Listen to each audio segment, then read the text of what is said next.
Технология подъема на Пикус де Европы, чтобы посмотреть озера, в том числе базилику, такова, что нужно оставить свою машину на парковке, которые есть здесь по ходу подъема, купить билеты. На взрослого это 9 евро, у нас получилось 27. Сесть на автобус и подняться наверх.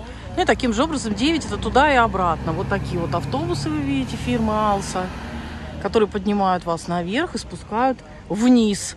Парковка стоит... Сколько стоит парковка? 2 евро. 2 евros. На сколько время? До конца дня. До конца дня. На подъезде организовано несколько стоянок.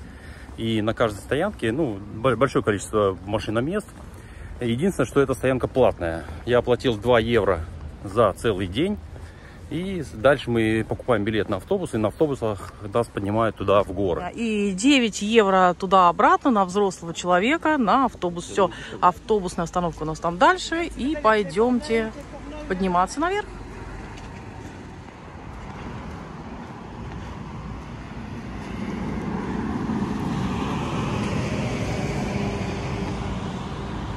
Вот так, с купленными билетами нужно сесть на автобус и подняться туда вверх. Технология такова. Вы спросите, почему мы едем на автобусе, когда можно, в принципе, ехать там на автомобиле. Мы поднялись предварительно наверх на автомобиле, но там нет проезда, там шлагбаум. Июль-август, очень много машин. С утра людям, видимо, успевали проехать, а уже где-то в 12 уже не проехать. Поэтому можно по ходу дороги наверх оставлять на парковках свой автомобиль, в кассах покупать билеты и ехать, соответственно, на автобусе дальше. Ну и обратно также возвращаться. Направление Лагос де Кавадонга.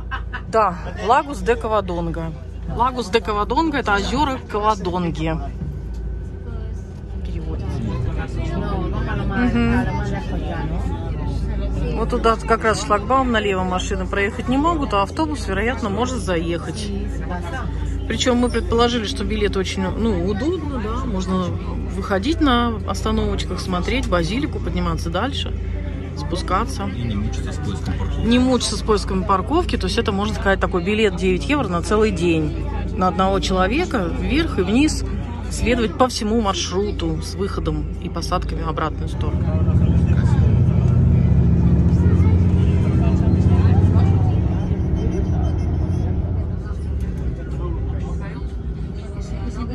И проползают автобусы, дорога узкая. По всей Испании тренируются на великах. Смотрите, здесь тоже. Велосипедистам, конечно, здесь раздолье. Вверх, вниз, горушки. Тренировки шикарные.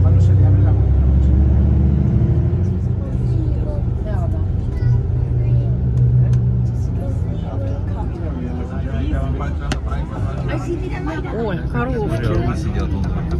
А коровки идут. Ой, какие красивые. Горные коровки. Вот это да. Мы уже почти на пике. На верхушке горы. Как интересно.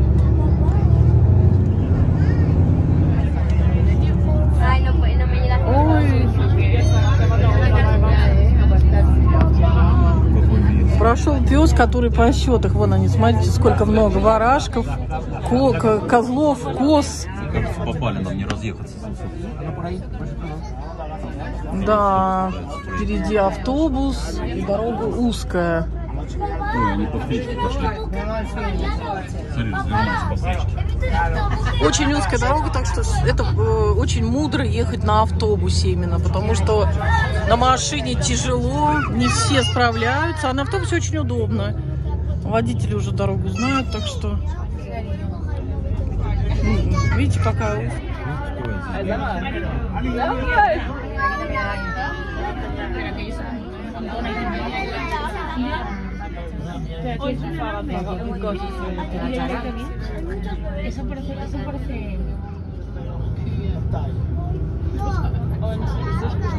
Macabra.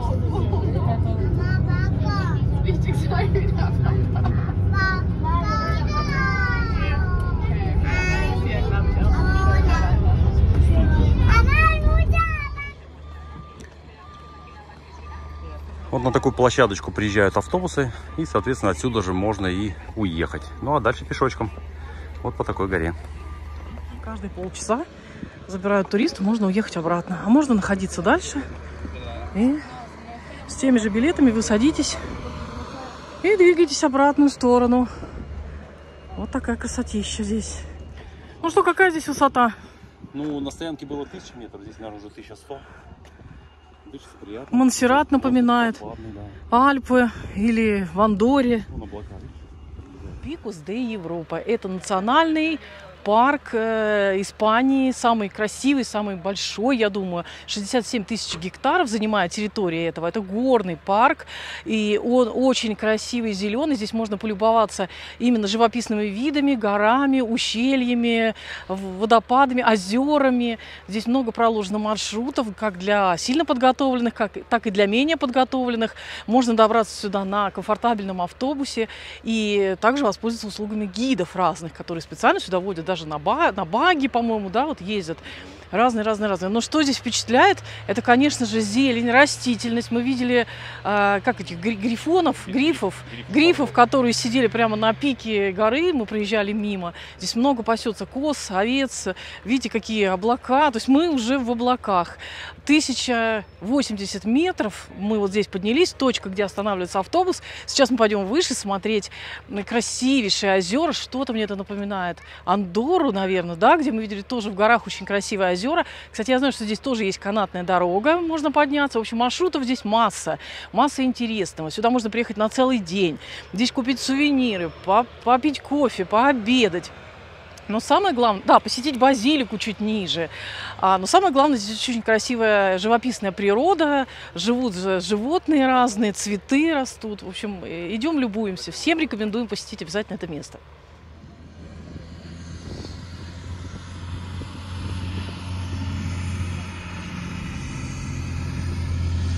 Очень интересное место. Дети все в восторге. На самом деле, маленькие дети, кто ехал вот на автобусе, в автобусе, все в восторге от коровок.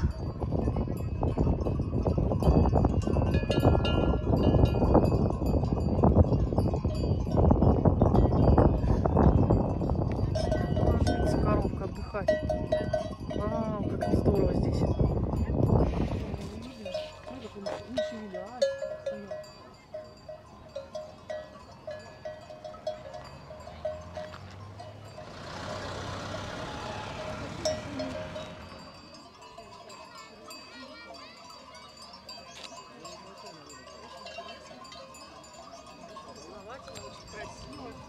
Классно, что такие места есть на планете, и в Испании, рядом с нами практически.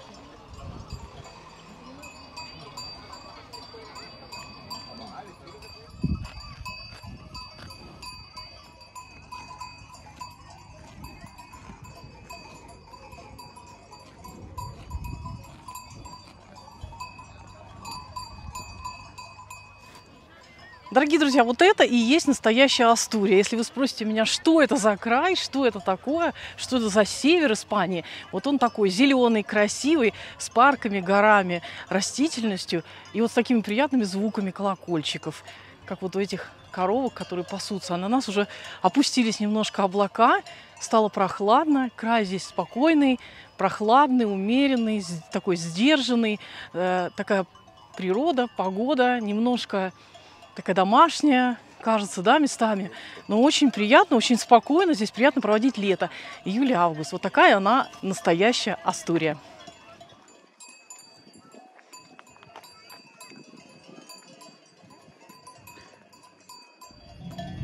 Смотрите, сколько коровок, бычки.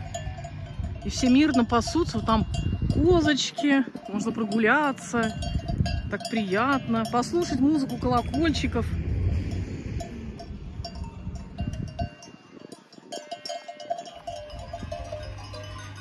Пиво с колокольчиками. Ну, как здорово. Музыка колокольчиков разносится в горах. Привет. Привет, друзья.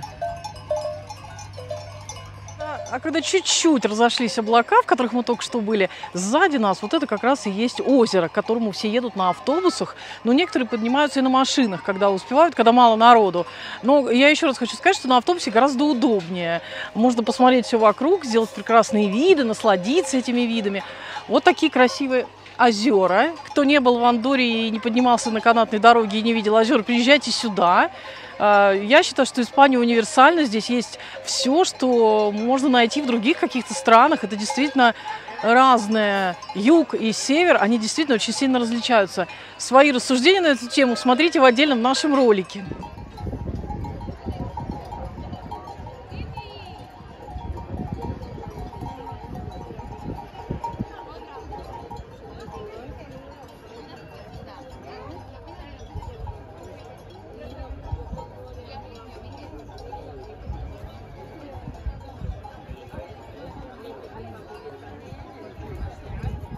Ну а в жаркий день нужно устроиться где-то в тени и облизывать каменные стены.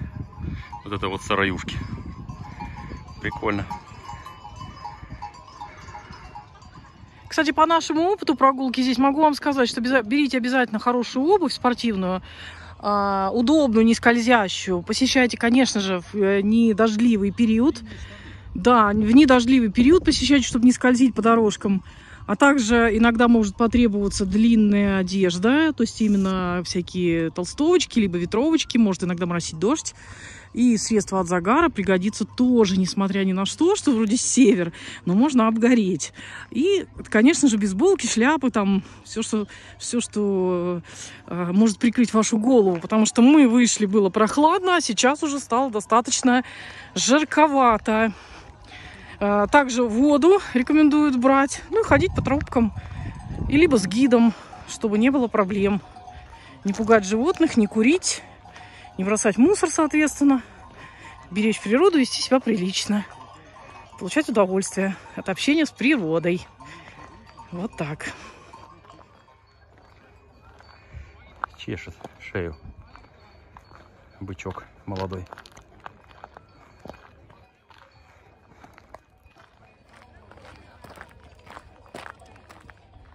Можно просто релаксировать на природе.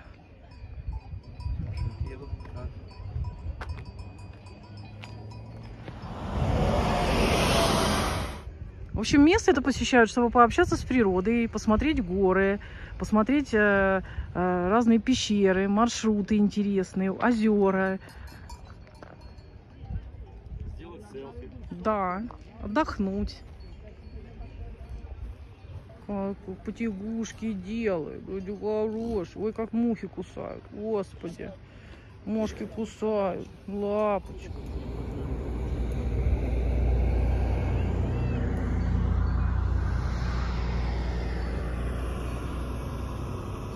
Друзья, мы решили подняться со Стасом на самый верх. Татьяну оставили там у озера. И поднимемся сейчас наверх, показывать, как красота, которая откроется нам. Так что не забывайте ставить лайк и подписываться на наш канал. Какие виды красивые.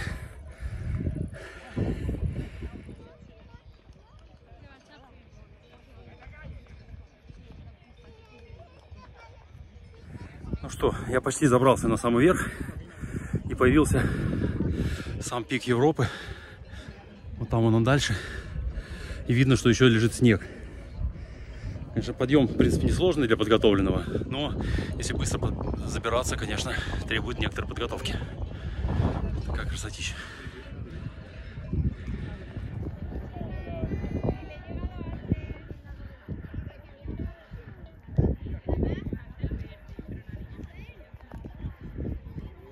Виды, конечно, обалденные.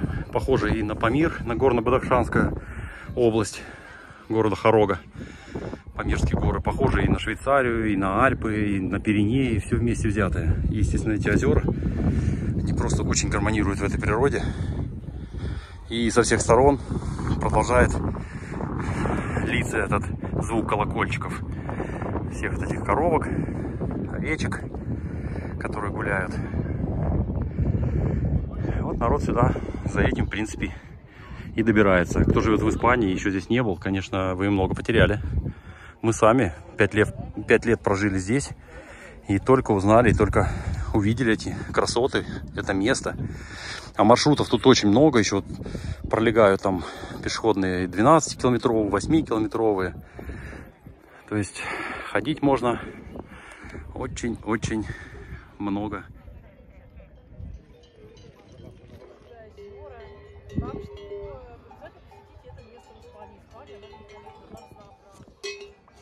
Вот так вот гуляют люди. По горам мирно пасутся коровки. По всем склонам. Есть тень, где можно отдохнуть. Озеро. Красивые виды. Благодать.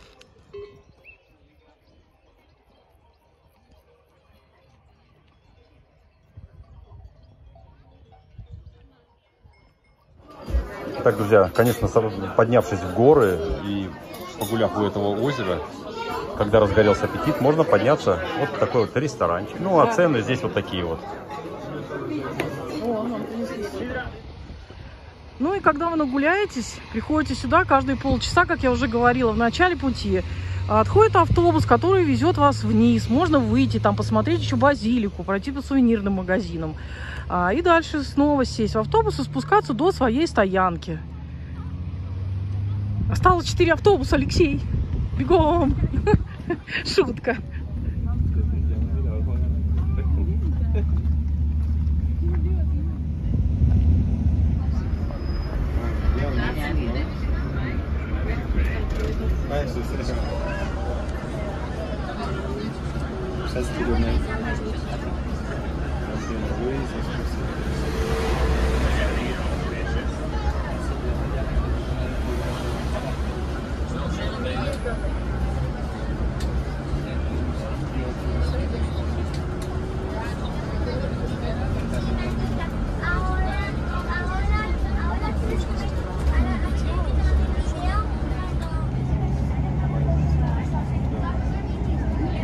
Что, друзья, спустились мы с горы и пытаемся подняться вот в такое красивое, замечательное место. Здесь Кавадонга. Здесь есть церковь в пещере. И пещера, в которой в 1722 году была баталия, битва. И, соответственно, базилика, которая тоже очень интересная и знаменитая. Мы идем туда.